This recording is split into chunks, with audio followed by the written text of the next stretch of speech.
할렐루야. 네, 참 좋으신 주님의 은혜와 평강이 오늘도 믿음으로 예배하시는 우리 한양대학교의 교우 여러분 모두에게 함께 하시기를 바랍니다. 자, 2025년 을사년 새해 설 명절 연휴를 보내고 있습니다. 오늘 자리가 좀 많이 빌 줄 알았는데 많이들 오셔서 마음이 벌써 든든합니다. 근데 설 명절 연휴를 보내고 다음 주면 봄을 맞는 입춘인 거 혹시 알고 계신가요? 다음 주가 이제 입춘인데 세시풍속에 우리나라가 이제 봄을 맞게 되면 이 봄의 좋은 기운들을 받기 위해서 이 입춘방, 입춘첩이라고 하는데 대문과 벽에 붙여서 이 봄의 낭창한 기운처럼 좋은 일이 있기를 바라는 그 염원을 담았었습니다. 언제부터 이런 풍속이 생겼는지 우리가 정확히 알 수는 없는데 한간에는 조선 중기 숙종 때 당대 정치 라이벌이었던 허목과 송시열이라고 하는 분에게 연상시를 제안한 데서부터 시작됐다는 설이 있습니다. 연상시라고 하는 것은 이 관리들이 나라에 좋은 일이 있기를 바라는 마음에 군주에게 지어 바치는 시를 말합니다. 먼저 허목이 봄의 기운처럼 길한 일들이 많았으면 좋겠습니다라는 뜻에서 입춘대길이라고 짓자 경쟁 관계였던 송시열은 봄의 기운이 일어나는 것처럼 경사도 많이 있길 바랍니다라는 뜻에서 건양다경이라고 응수했습니다. 정치 경쟁 관계였던 두 사람의 축복 경쟁으로 인해서 온 나라의 대문 두 쪽은 복이 드나드는 일종의 복의 나들목이 된 셈입니다. 올겨울 삭풍이 참 매서웠는데 따스한 봄의 생기가 저와 여러분의 삶 가운데 가득하기를 빕니다. 자, 오늘은 신약성경 누가복음 4장 14절에서 21절의 본문 가지고 이 사명선언문이라는 제목으로 은혜를 함께 나누겠습니다.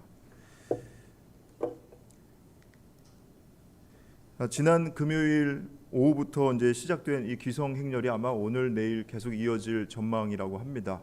근데 오늘 본문을 보니까 예수님도 자라나셨던 유년 시절을 보낸 고향 갈릴리 나사렛을 찾으셨습니다. 명절이 되면 아무래도 고향을 찾는 친지들과 가족들을 맞이하기 위한 준비하는 손길로 참 분주하죠. 그리고 어느덧 훌쩍 자라버린 손주들을 보면 이 속절없이 흐르는 세월에 흠칫 놀라기도 하지만 이내 마음이 든든하기가 이루 말할 데 없습니다. 그리고 고향을 찾은 우리들의 발걸음 역시 가볍기는 마찬가지인데요. 고향집에 들어서는 발걸음 그리고 고된 세상살이의 긴장은 이 고향집 이 빗장을 여는 순간 함께 풀리는 법입니다. 2주 전에 우리 서울 교목실 그리고 에리카 교목실 식구들과 함께 당일 하루 일정으로 워크숍을 다녀왔습니다. 지금 저 사진이 한 장의 사진 같지만 합성한 사진인데 지금 폭포 사진과 그다음에 단체 사진을 하나로 붙였습니다. 잘 모르시겠죠? 연천 일대를 유람하다가 이천진 목사님이 군목으로 목회를 하셨던 교회를 찾아가서 기도를 드렸습니다. 지금은 이제 새 예배당이 들어섰고 옛 건물은 이제 사라져서 옛 모습은 아니지만 이 30년도 훌쩍 지난 오랜 기억 속에서 이천진 목사님이 항상 기도하시던 그 노건사님과 만나 뵙고 또 예배당 이곳저곳을 둘러보시는 그런 인상이었습니다. 제가 그 뒷모습을 보면서 목사님은 30년 전으로 돌아가 계시는구나 이런 생각을 했는데요. 귀소라는 단어에 우리가 뭐 본능이란 말을 굳이 덧댈 필요는 없겠습니다만 우리가 살아온 인생의 발자취 가운데 지난 시간과 장소를 더듬어서 그것을 헤아리려는 마음은 누구에게나 있는 것 같습니다. 우주와 견줄 때 한 줌도 안 되는 우리들의 인생인데 그 인생이 세월이라고 하는 이 모래바람에 묻혀서 어스름하게 잊힐 때쯤 이 자아의 본래 모습을 되찾고자 하는 것이 아마 우리들의 그런 어떤 본능적인 그런 인생의 여정이 아닐까 생각해 봅니다. 예수님께서 공생애 이후에 오랜만에 고향을 찾으셨습니다. 그리고 안식일이 되자 회당에 가셔서 예배를 드리시는데요. 그 습관은 어렸을 때부터 늘 그랬듯이라고 성경이 묘사하고 있습니다. 어린 시절부터 안식일이 되면 예배당에 가서 예배드리는 것이 예수님의 습관이었습니다. 통상적으로 예배당에서 드리는 예배의 순서는 개인적인 기도를 먼저 드리고 나서 공동으로 우리가 쉐마라고 알고 있는 신명기 6장 4절에서 9절까지의 말씀을 함께 암송을 합니다. 그리고 나서 테필라, 쉐모네 에스레라고 부르는 이 축복 기도를 드리고 예배의 중심이라고 할 수 있는 성서 낭독이 이어집니다. 이 성서 낭독은 보통 율법서, 예언서로 구성된 이 성구집을 가지고 낭독을 했는데 오늘 본문이 바로 이 순서에 해당합니다. 이 성서 낭독이 이어지고 나면 짧은 기도와 함께 그 낭독한 본문에 대한 해설, 설교라고 할 수 있겠죠. 설교가 이어집니다. 이렇듯 예수님은 기도와 그다음에 성서 낭독, 성경 읽기, 그리고 성경에 대한 해설, 설교 이런 것들이 들숨과 날숨, 마치 호흡처럼 아주 자연스러운 모습입니다. 어린 시절 예수님께서 자라난 그 나사렛, 대략 한 12살부터 30 될 무렵까지 한 18년 동안 이 나사렛에서 예수님은 일종의 신학 교육을 받은 셈입니다. 그리고 회당 중심으로 예배를 드리면서 예배자로 자란 모습을 우리가 알 수 있는 것이죠. 오늘 본문을 보면 우리가 익히 예수님의 사명 선언으로 알고 있습니다. 예수님께서 건네받으신 그 이사야의 두루마리에서 직접 오늘 본문을 선택해서 낭독하셨습니다. 이 본문 선택은 아마 성경 낭독뿐만이 아니라 그 뒤에 있을 해설, 이 설교도 염두에 두신 것으로 생각됩니다. 그러니까 오늘 본문을 우리가 잘 이해한다면 이 누가복음, 다른 복음서 포함한 예수님께서 하나님의 사역을 어떻게 감당하셨는지 그 흐름을 관통할 수 있을 것이고, 더 나아가서 이 복음의 메시지라고 하는 것이 우리들에게 매우 실제적인 것이구나라는 것을 깨닫게 됩니다. 예수님께서 낭독하신 본문은 이제 종의 노래로 알려진 이사야 61장 1절과 2절 그리고 58장 6절의 말씀을 이제 그리스어 역본으로 종합한 내용입니다. 주님께서 구원을 베푸시는 그 은혜의 때, 그 은혜의 때가 이 가난한 사람들, 그리고 포로된 사람들, 눈먼 사람들, 억눌린 사람들에게 곧 도래한다는 소식이었습니다. 당시 이스라엘은 특히 나사렛은 경제적으로 아주 궁핍한 지역이었고 성전이 있는 예루살렘에서도 멀찍이 떨어져 있는 지역이었습니다. 정치적으로는 로마의 압제와 수탈에 노출된 변방이었습니다. 제가 나사렛이 얼마나 예루살렘에서 멀까 오늘날 그 지도를 한번 찾아봤더니 오늘날 도로가 잘 돼 있잖아요. 내비게이션으로 검색을 해봤더니 한 2시간 거리, 145km. 그러니까 예전에는 이 도로가 잘 안 돼 있을 테니까 몇 날 며칠이 걸려서 예루살렘에 당도했을 겁니다. 우리 한양대학교에서 145km가 어딘가 제가 찾아봤더니 강원도 설악산 자락, 강원도 인제군이 해당합니다. 인제까지 걸어서 가신다고 한번 생각해 보시면 이 거리가 얼마큼 되는지 짐작할 수 있습니다. 과중하게 나사렛 사람들에게는 세금이 부과됐었고요. 아무리 수고해도 그 수확물은 얼마 되지 않았습니다. 그런 고된 현실을 잘 아시는 예수님, 이 막연한 고향에 대한 그리움보다 이 가난하고 이 억눌린 사람들, 그래서 하나님의 도움 없이는 도저히 이 땅에서는 희망을 찾아볼 수 없는 사람들에게 예수님이 오늘 찾아오신 겁니다. 이 명확한 사실을 우리가 확인할 수는 없지만 어떤 사람들은 왜 이때 예수님이 오셨는가라는 질문에 아마 이때가 이스라엘의 희년이었을 거다라고 주장을 합니다. 이스라엘의 희년은 이 안식일, 보통 7년마다 다가오는 이 안식일을 7번 거치고 난 다음에 50년째 되는 해인데, 이 안식일에는 이 포로들, 그동안 노예살이를 했던 사람들을 자유케 해주고 빚진 자의 채무를 탕감해주고 그 다음에 재산의 원래 주인을 찾아서 돌려주고 경작하던 땅을 쉬게 하는 그런 규정이 있었습니다. 그러니까 예수님께서 고향 나사렛을 무대 삼아서 희년의 때에 희년의 복음, 구원의 복음을 전하기 위해서 고향을 찾으셨다는 뜻이 됩니다. 이렇게 하나님의 역사는 이 시간과 장소, 구원 역사는 하나님께서 친히 원작자가 되신다면 예수님이 무대의 주인공이시고 또 성령님은 그 역사를 이루어 가시는 연출자이십니다. 예수님의 생애는 언제나 성령님과 동행하는 삶이었습니다. 누가는 이 점을 간과하지 않고 이 삼위일체 하나님, 늘 협력해서 일하시는 하나님께 주목했습니다. 사도행전의 별칭이 성령행전인 것처럼 누가의 글은 이 성부 하나님, 성자 예수님은 물론 이 두 분을 이어주는 성령님께도 상당히 많은 주목을 하고 있습니다. 누가복음 1장을 보니까요. 누가복음 1장을 보니까 예수님께서 탄생하신 탄생의 기록이 나와 있는데 예수님은 예수님께서 어린 시절에 성령님이 탄생하실 때 성령님의 임재와 능력으로 탄생하신 하나님의 아들이시다라고 기록을 하고 있고, 누가복음 2장은 예수님의 유년 시절인데 예수님이 자라실 때 이 신체만 자라신 것이 아니라 성령님, 지혜이신 성령님으로 영적으로도 성장하셨다, 강건하게 자라셨다라고 누가복음 2장은 기록합니다.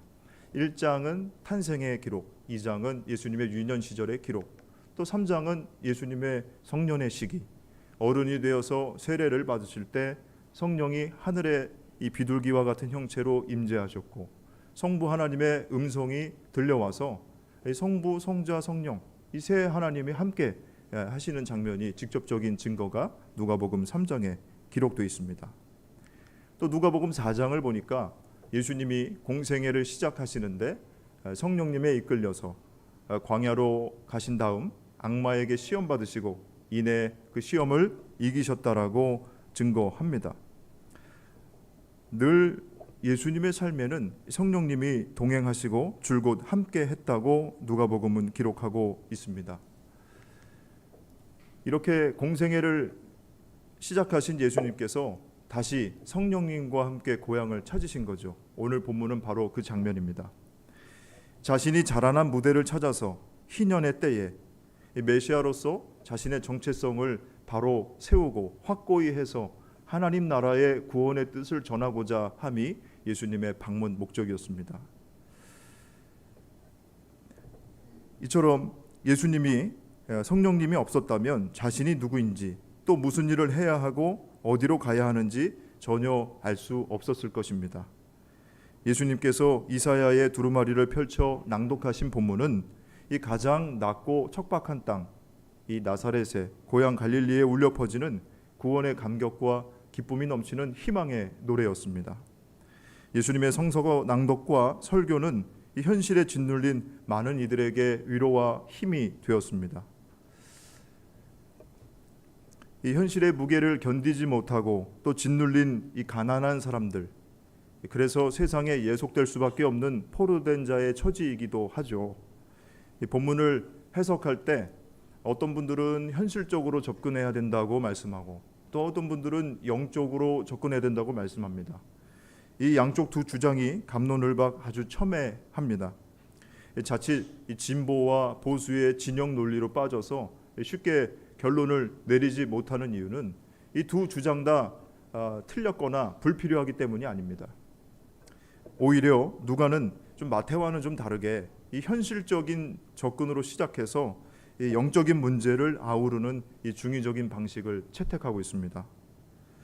그러므로 예수님의 사명 선언문은 우리가 하늘과 땅을 연결하는 관점에서 아우름과 이음의 방식으로 이해하는 것이 옳습니다. 그런데 창조의 하나님을 떠나서 흩어질 비존재적 특성을 지닌 사람들의 마음 가운데 그 놀라움과 또 기쁨은 오래 가지 않았습니다. 이 회당에 모인 나사렛 사람들, 그들에게 가장 먼저 떠오른 생각은 그저 그런 나사렛 사람, 이 촌부에 지나지 않은 요셉의 아들 예수 아닌가라는 생각이었습니다. 그럼 그에게서 예수님의 말씀, 그 은혜의 말씀이 전해질 수 없다라는 고정관념이 그들 마음 가운데 가득 찼습니다. 게다가 옆 동네 가버나움에서 들려온 소문에 의하면 예수가 기적을 베풀었다고 하는데 여기서 괜한 설교하지 말고 우리 현실의 개선을 가져올 수 있는 실제적인 기적이나 행했으면 하는 그런 욕망도 한몫 차지했습니다. 복음을 듣고 나면 하나님의 뜻에 따라 선한 삶을 살려는 그런 다짐 속에 근본적인 변화가 일어나야 되는데, 이 당장의 눈앞의 욕심에 의해서 그 구원의 감격, 놀라운 그 감격의 말씀들, 그 은혜들은 금세 사그라들었습니다. 그리고 더 중요한 것은 이 나사렛 사람들이 그동안 가지고 있었던 이 선이해인데, 히브리어로 이사야서를 읽어오던 이 사람들에게 예수님이 낭독하신 성서의 본문은 이사야의 그 구약의 히브리어 본문이 아니라 아마 헬라어로 된 성경이었을 것으로 생각되는데요. 그것에서는 은혜의 날에 대한 선포 내용만 있을 뿐 이방 나라와 대적들에 대한 보복과 심판의 내용이 쏙 빠진 것도 마음에 들지 않았습니다. 이 나사렛은 주전 2세기쯤에 형성된 이 유대인 정착촌인데, 그런 까닭에 아주 보수적인 성향이 강하고 민족주의적 색채가 짙었습니다. 이런 배경에서 이사야를 읽을 때 어떻게 이들이 이해했는가? 메시아가 오시면 우리가 이방인들의 노동력으로 부자가 될 것이다. 그리고 고된 일과 허드렛 일들은 저 이방인들에게 시키면서 우리는 날마다 예배만 드리고 우리는 하나님께 열심을 가진 그런 선민으로 살아갈 수 있을 것이다 라는 헛된 환상을 심어주었습니다. 이런 생각 속에서 예수가 낭독한 성서 낭독 본문, 은혜의 날만 선포할 뿐 보복과 심판의 내용이 쏙 빠진 것은 정말 마음에 들지 않죠. 이방인에 대해서 심판해야 되는데, 구원은 우리에게만 속한 것인데 어찌하여서 그 내용을 쏙 빠뜨렸는가? 사도 요한은 이렇게 이야기합니다. 하나님과 함께 계셨던 말씀이 우리와 같은 육체를 입고 이 땅 가운데 오셨다고 이야기합니다. 이 육화된 말씀은 영원한 생명을 비추는 진리이자 지혜의 빛입니다. 이 빛이 없다면 죄로 말미암아 어두움을 사랑할 수밖에 없는 존재가 바로 우리입니다. 자기 중심적인 잣대와 고정관념은 우리들의 눈을 멀게 하고 나 아닌 다른 사람을 향한 적개심에 갇혀서 스스로 노예의 삶을 살게 합니다. 메시아의 오심은 이 죄의 어두움에 생명의 빛을 비추어서 우리의 눈을 뜨게 하고 종의 멍에를 풀어 자유케 하신다는 그런 복된 소식이었습니다. 우리 곁으로 오신 이 육화된 말씀이 저와 여러분의 귓가에 울려 퍼질 때 자신을 옳게 여기고 자기를 중심으로 살아온 이 편협하고 고집스러운 자아마다 일깨움을 받게 됩니다. 성 아우구스티누스가 자신이 지은 참된 종교라고 하는 저서에서 차츰 기적이 사라져가는 현실에 대해서 고찰했습니다. 예수님이 행하신 그 기적은 이 땅의 풍요로운 삶과 그 다음에 현실적인 문제 해결만을 추구하는 게 아니라 우리를 지으신 하나님, 그 영원한 나라로 이어주기 위함이라고 이야기합니다. 그런 점에서 사람의 욕망과 감각을 자극하고 흥분시키는 단계에 머무는 그런 기적보다 그 기적을 발판 삼아서 영원에 이르는 지혜, 영원에 이르게 하시는 예수 그리스도를 아는 것이 더 유익하다고 이야기합니다. 나사렛에서 행해지는 가장 놀라운 기적은 이사야 예언자를 통해서 선포되었던 그 기쁨의 날, 바로 희년이 오늘 이 자리에서 메시아로 오신 예수님을 통해서 성취되고 있다는 사실 아니고 무엇일까요? 이 성경 말씀이 너희가 듣는 가운데서 오늘 이루어졌다라고 말씀하신 예수님의 그 말씀처럼 오랫동안 기다리던 구세주께서 친히 우리에게 오신 은혜야말로 최고의 기적인 줄로 믿습니다. 출애굽의 역사, 여러분 출애굽기 잘 아실 텐데요. 이 출애굽의 역사를 보면 이 약속의 땅을 향하던 이스라엘 백성들이 그 경로가 마음에 들지 않자 마음속에 불평과 원망의 씨앗이 심겨졌고 자라났고, 그로 인해서 광야의 불뱀이 와 결국 죽음의 기운을 몰고 왔다고 전합니다. 이 당장의 죽음 앞에 두려움과 공포에 휩싸인 이스라엘 백성이 모세의 기도로 살 길을 찾게 되는데요. 노수로 불뱀의 형상을 제작하고 기둥을 세워 매달아 바라보면 살 것이라는 내용이었습니다. 우리도 살면서 마주하는 많은 인생의 길들이 있습니다. 때로는 돌아가야 되는 이 두름길도 있고, 또 선택을 해야 되는 갈림길도 있고, 지름길도 있고, 오르막길도 있고, 둘레길도 있고, 수많은 길들이 있죠.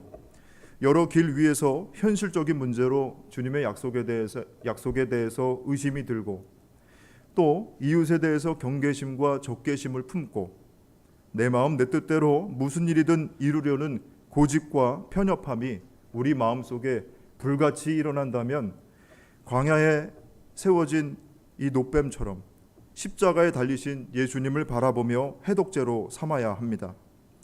사랑하는 한양대학교의 교우 여러분, 예수님과 항상 함께 계셨던 성령님은 지혜의 영이시죠. 예수님께서 이사야의 그 예언 속 기쁨의 날, 희년의 날을 성취하시는 메시아이심을 우리로 하여금 깨닫게 하십니다. 오래전 약속된 말씀이 육신을 입고 저와 여러분의 길과 진리요 영원한 생명 되어주시기 위하여 우리 곁에 오신 이 사건이야말로 참된 기적입니다. 그러므로 성령을 힘입은 사람은 구원의 기쁜 소식을 전하는 희년의 사람입니다.